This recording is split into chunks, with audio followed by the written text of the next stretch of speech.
കുട്ടിരാമ, മാലയോ പോയി. ഇനി എന്റെ കണ്ണടയും ആ കുരുത്തം കെട്ടോളം അടിച്ചു മാറ്റിയിട്ടുണ്ടാവോ? എന്താ സാറേ? കണ്ണട. കണ്ണട അടച്ചു. അതല്ലടാ, പൊട്ട. പൊട്ടോ? സാറിനെന്തിനാ പൊട്ട്? പൊട്ടല്ലടാ, പൊട്ട. കണ്ണട അടച്ചല്ലോ. എന്നെ ഒന്ന് അങ്ങെടുത്തേ. ഈ ശരീരം വെച്ചോണ്ട് ഞാൻ എടുത്ത പൊങ്ങത്തില്ല. കീറി വെച്ചെന്നാലുണ്ടല്ലോ. എടാ മരത്തലയാ, എന്റെ കണ്ണട എവിടെയാണെന്ന് ചോദിച്ചത്. ഓ അതാണോ? എനിക്കറിയത്തില്ല. ദേ ഒരു കാര്യം, സാർ എന്നെ പിരിച്ചുവിട്ടാലും വേണ്ടൂല. ഇനി പിങ്കക്കുഞ്ഞിന്റെ ഷോ കഴിഞ്ഞാലേ ഞാൻ ഫ്രീ ആവത്തുള്ളൂ. ദേ അടുപ്പത്തും നിലവിളി. ഒരു പിങ്കി ഷോ? ഇവളെ കൊണ്ട് ഞാൻ തോറ്റു.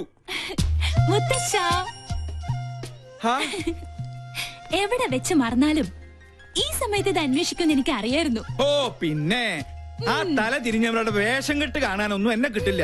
താൻ തോന്നി. എലിവിഷത്തെക്കാൾ വലിയ വിഷമാണ് അവളുടെ ടെലിവിഷൻ പരിപാടി. അല്ല, മുത്തശ്ശനും കൊച്ചുമോളും തമ്മിൽ എന്തോ ഉടക്കുണ്ടല്ലോ. ആ കുരുത്തം കെട്ടവള് ആരാണ് അവളുടെ വിചാരം? കായംകുളം കൊച്ചുണ്ണിയുടെ കൊച്ചുമോളോ? ഇപ്പൊ പട്ടാ പകല് പിടിച്ചു പറയും തുടങ്ങിയിരിക്കണു. പൂച്ചക്കുഞ്ഞാ? പൂജക്കുഞ്ഞ് ഷോ തുടങ്ങാറായി.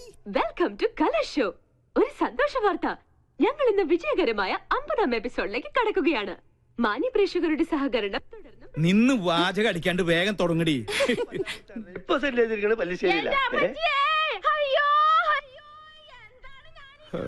മാല അടിച്ചു മാറ്റിട്ട് അവളുടെ കളി.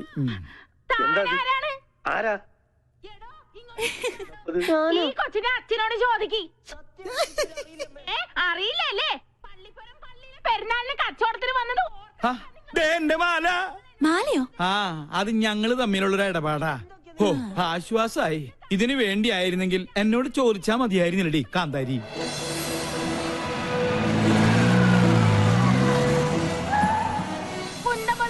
ഈ പല്ല് തന്നെ ധാരാളം. ഇറങ്ങണോ ഇവിടുന്ന്?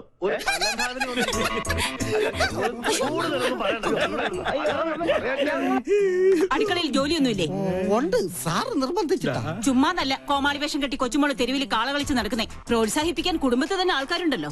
നാളെയല്ലേ നിനക്ക് ഇന്റർവ്യൂ? ഈ ടി വി കാണുന്ന നേരം കൊണ്ട് നാളത്തേക്ക് വല്ലതും പ്രിപ്പയർ ചെയ്യാൻ നോക്ക്.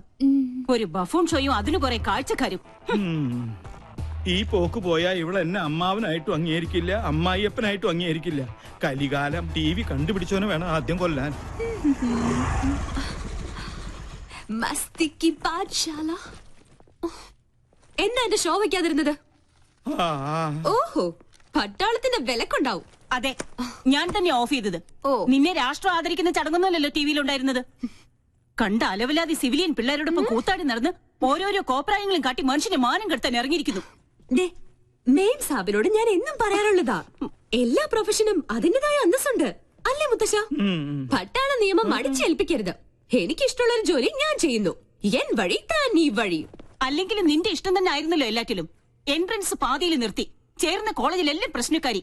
നിന്റെ അച്ഛനെ പോലെ അന്ന് ഞാനും സാമർത്ഥ്യം കാണിച്ചിരുന്നെങ്കിൽ ഇതൊന്നും കാണേണ്ടി വരില്ലായിരുന്നു. രാജലക്ഷ്മി, എന്നെങ്കിലും ഒരു മനസ്സമാധാനം ഇവിടെ എനിക്ക് തന്നിട്ടുണ്ടോ? താൻ തോന്നി. അതെ, താൻ തോന്നി, തന്നിഷ്ടക്കാരി. അങ്ങനെ ഒരുപാട് വിശേഷണങ്ങൾ ഉണ്ടല്ലോ എന്റെ പേര്. നീ അകത്ത് പോ, അല്ലെങ്കിൽ ഞാൻ മിണ്ടിയല്ല കുറ്റം. നീ ഇപ്പൊ ഒന്ന് സംസാരിക്കണ്ട, അകത്ത് പോയേ. രണ്ടെണ്ണത്തിൽ ഒന്ന് ഇങ്ങനെ എന്ത് ചെയ്യാന്? അതിന്റെ സമയം അത്രയ്ക്ക് മോശ. ജോത്സ്യം തന്നെ പറഞ്ഞതല്ലേ. സമയദോഷത്തിന്റെ പേരും പറഞ്ഞു വല്യമാമ തന്നെ അവൾക്ക് വളം വെച്ച് കൊടുക്കുന്നത്. നിഷേധിക്കുന്നില്ല. ഇത്തിരി ശാസനയുടെ കുറവുണ്ട്. ഇപ്പൊ തന്നെ അത് ശരിയാക്കി തരാം. എടി പിങ്കി, പിങ്കി, നീ കുറെ ദിവസമായി തുടങ്ങിയിട്ട്. എവിടെ അവള്? നിന്നെ ഞാൻ ഇന്നും. പിങ്കി, സുഖല്ലേ? എന്റെ മാല എവിടെ? കേട്ടില്ലേ കോട്ടയത്തിന് കോട്ടപ്പിള്ളേച്ചൻ 90 കഴിഞ്ഞപ്പോ പെങ്കടിക്കാൻ പോയി. മാല കേട്ട് വന്നു, കോട്ട വാങ്ങി വന്നു. മാല വേണോ കോട്ട വേണോ? രണ്ടും. ആദ്യം കോട്ട പിന്നെ മാല. ഓക്കേ? ഈ പട്ടാളവും കലയും തമ്മിൽ ചേരില്ല മുത്തശ്ശ. കണ്ടില്ലേ, ഇതൊക്കെ കലാരംഗത്ത് എനിക്ക് കിട്ടിയ അംഗീകാരങ്ങളാ. വേണേ കൊണ്ട ഒരു കല പോലും പട്ടാളം രാജലക്ഷ്മിയുടെ ജീവിതത്തിലുണ്ടോ? അസൂയ, പെരുന്തച്ചൻ സിൻഡ്രം. നീ എടുത്തൊഴിക്കടി.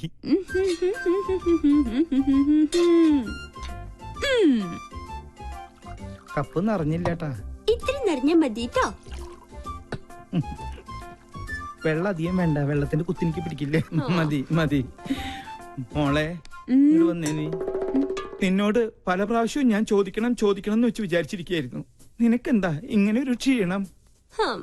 അല്ല, ദേ ഈ നിധിവേടത്തിന്റെ താക്കോല് ഇനിയെങ്കിലും എന്നെ ഏൽപ്പിച്ച നിനക്ക് എന്താ ഒരു പ്രശ്നം? പിന്നെ എനിക്കെന്താ ഇവിടെ ഒരു പിടിവള്ളി? അത് ശരി, എന്റെ വീക്ക്നെസ് വെച്ച് തന്നെ നിനക്ക് കാര്യം നടത്തണം അല്ലേടി കാന്താരി? നിനക്കൊരു ക്ഷീണമില്ല. ആ കുടിക്കാൻ വരട്ടെ? അല്ല മുത്തശ്ശ, ഡയബറ്റീസ് വേണ്ട. പിന്നെ കൊളസ്ട്രോൾ കിട്ടിയില്ല. ഓ വെയിറ്റ് എന്തോ. ഓ അപ്പൊ പ്രഷറോ? ഇതാ. Thank you. നേരാ നേരം മരുന്നും പത്തിയും നോക്കി പട്ടാളം പരിചരിക്കുന്ന ദേഹാ ഇത്. ഓർമ്മ വേണം. എടി, വയസ്സ് നമ്മുടെ കയ്യിലല്ല, പക്ഷേ ആയുസ് അത് കൂട്ടണോ കുറയ്ക്കണോ എന്ന് തീരുമാനിക്കുന്നത് നമ്മളാ. അയ്യോ, ക്യാൻസർ തന്നില്ല. വലിച്ചാട്ടേ. വലിപ്പിക്കാൻ വരട്ടെ. എവിടെ എന്റെ മാല? ഞാൻ അത് ടിവിയിൽ കണ്ടു. അമ്പടി കള്ളി. എന്താ ഇത്? ഏലസ്. മുത്തശ്ശന്റെ തല പോലെ ഉള്ള പൊള്ളയായതുകൊണ്ട് ഇതിന്റെ കച്ചവടം നടന്നില്ല. അപ്പൊ എന്റെ മാലയോ? പാവം, ഏതോ തട്ടാന്റെ ഉമിത്തിയില് അതിപ്പോ വെന്തൊരുക്കുന്നുണ്ടാവും. അമ്പടി, അപ്പൊ നീ അത് വിറ്റുല്ലേ? ഞാനിപ്പോ വിളിച്ചു പോവും. കൊട്ടാ, വേണ്ട.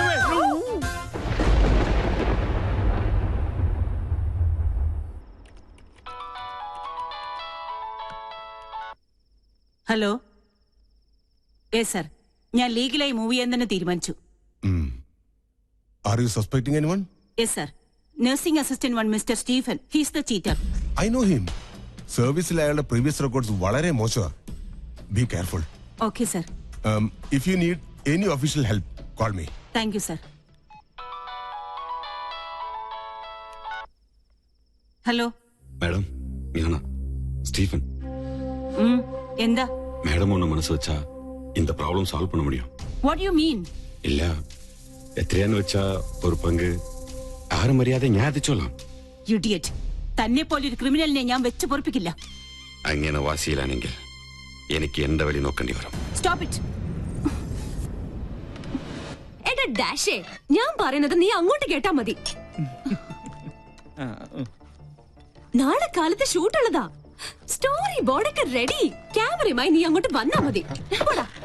പിന്നെ ആ പരമ ബോർഡുണ്ടല്ലോ ഗോപി, അവനോട് പറഞ്ഞേക്കണം.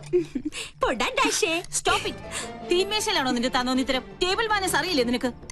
ഇവിടെ ഇപ്പൊ ആണവ കരാറിന്റെ ചർച്ചയൊന്നും അല്ലല്ലോ നടക്കണത്. എന്ത് പറഞ്ഞാലും തർക്കുത്തരം. മിണ്ടാതെ കഴിക്കാൻ നോക്ക്. എന്താ ഇത്? സാമ്പാറ് വേറൊന്നുമില്ല. ഉണ്ടല്ലോ, അവിയൽ, ചീര, ഓലൻ, ഇഞ്ചിക്കറി. ഇതെന്താ എന്നും ഇവിടെ ഇലയും വേരും പുല്ലും മാത്രം? ഉള്ളത് കഴിച്ചാ മതി. ഭക്ഷണത്തിലും പട്ടാളം ചിട്ട എനിക്ക് വേണ്ടേ. എന്ത് രസമായിട്ടാ കുട്ടി പോണ. തലതെറിച്ചവൾ. കണ്ടില്ലേ വാശി? പെണ്ണാ ഇവള്. നിനക്ക് തെറ്റി. അത് പെണ്ണല്ല, ആണിന്റെ ജന്മ. പിങ്കിന്നല്ല, കോളനിയിലെ പിള്ളേര് വിളിക്കുന്നത് പങ്കെണ്ണ.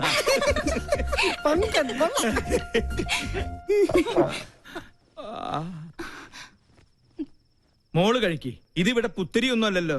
അസുരഗണം, ദേവഗണം. തീന്മേശയിലല്ല, ശ്വാസം പോയി മരണപ്പായിൽ കിടത്തിയാൽ പോലും ഇവര് തമ്മിൽ ചേരില്ല. എനിക്ക് മതി. എന്നാ പിന്നെ എനിക്കും മതി. അതാ നല്ലത്. അല്ലെങ്കിൽ വേണ്ട. സ്വന്തം മാല നഷ്ടപ്പെട്ടവനാ ഞാൻ. അതിന്റെ ക്ഷീണം എനിക്കുണ്ട്. അത്താഴ പട്ടിണി കിടക്കേണ്ട ഒരു കാര്യമില്ല. കുട്ടിരാമ, നീ ഇത്തിരി പച്ചമോരും എടുത്തേ. പച്ചമോര് നീലമോരും ഒന്നും ഇവിടെ ഇല്ല. വേണമെങ്കിൽ ഇച്ചിരി വെളുത്ത മോര് തരാം. മാല നഷ്ടപ്പെട്ടവനാ ഞാൻ. നീ എന്നെ കൊണ്ട് നിന്റെ കുടൽ മാല എടുപ്പിക്കരുത്. എടുക്കടാ.